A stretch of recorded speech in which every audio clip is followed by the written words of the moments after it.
एक छोटे से गांव में रहता था रामू। एक गरीब लेकिन ईमानदार किसान। उसकी जिंदगी हर दिन एक नई जंग थी। हे भगवान, इतनी मेहनत के बाद भी खेत सूखा पड़ा है और अब गुड़िया की तबीयत भी बिगड़ रही है। बाबा, बहुत दर्द हो रहा है। मैं तुझे अच्छे से ठीक कराऊंगा, चाहे कुछ भी करना पड़े। घर में अनाज भी खत्म हो गया है। जमींदार से उधार मांगने जाऊं क्या? लेकिन वो तो सुनते ही गालियां देने लगता है। मेरी बेटी बीमार है, कुछ उधार दे दीजिए। अब तेरी बेटी भी मांगने आ जाएगी क्या, या जमीन गिरवी रखेगा? रामू उदास मन से खेत में काम करने जाता है, थकी चाल से हल चलाता है। रामू बेटी की हालत और घर की तंगी से बहुत परेशान था, लेकिन हार मानने वाला नहीं था। अरे, ये क्या टकराया? ये तो सोने का मटका है। ये यहाँ कैसे आया?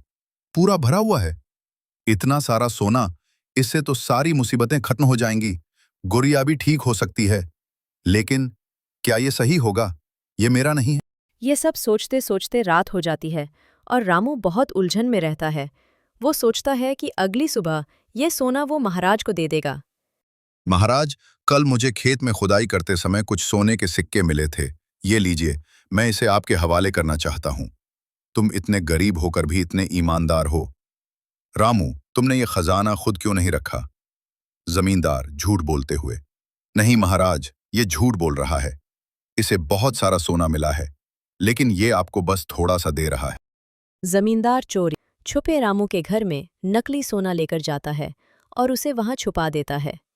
वो चाहता है कि महाराज को लगे कि रामू ने सोना चोरी किया है, लेकिन महाराज की नज़र जमींदार की इस चाल पर पड़ जाती है और वो तुरंत उसे पकड़ लेते हैं। महाराज गुस्से में जमींदार से पूछते हैं कि उसने ऐसा क्यों किया। गांव वाले भी जब ये बात जानते हैं तो वे जमींदार के खिलाफ हो जाते हैं। वे उसे पकड़कर खूब पीटते हैं ताकि उसे उसकी गलती का एहसास हो। आखिर में जमींदार को पुलिस के हवाले कर दिया जाता है। तुम बहुत ही अच्छे इंसान हो रामू।